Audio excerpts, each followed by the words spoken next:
জব্দ করা অডিও ক্লিপে শেখ হাসিনা ও হাসানুল হক ইনুর কণ্ঠের ফরেনসিক প্রমাণ মিলেছে।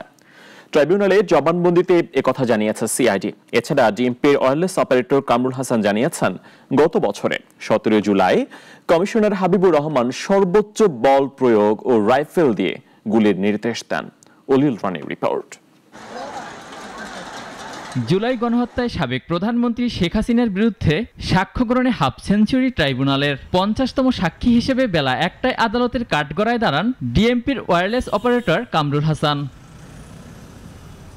এই পুলিশ সদস্য আদালতকে বলেন, গত বছরের 17 জুলাই আন্দোলন দমনে তৎকালীন ডিএমপি কমিশনার হাবিবুর রহমান অধীনস্থ সকল পুলিশ সদস্যকে হাঁটু গেড়ে বসে কোমরের নিচে চাইনিজ রাইফেল দিয়ে গুলির নির্দেশ দেন। অধীনস্থদেরকে নির্দেশ দিচ্ছেন দুটা পার্ট, একটা হচ্ছে সর্বোচ্চ বল প্রয়োগ, এটা শুরুতে বলেছেন, পরবর্তীতে হাঁটু গেড়ে কোমরের নিচে গুলি করার নির্দেশ দিয়েছেন, সেই কথা বলেছেন।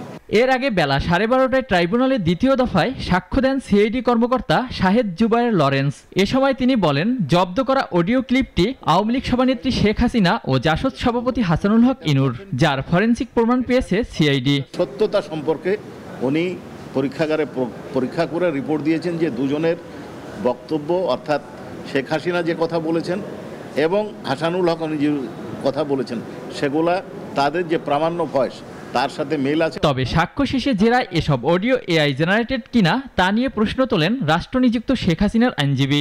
কথোপকথন বিষয়টা এআই জেনারেটেড এটা বলার চেষ্টা করেছেন ডিফেন্স।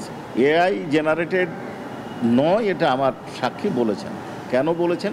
এটা যে সফটওয়্যারের মাধ্যমে এলআর স্কোর উনি ব্যাখ্যা, লাইকলিহুড এলআর স্কোরের মাধ্যমে এটা পরীক্ষিত হয়।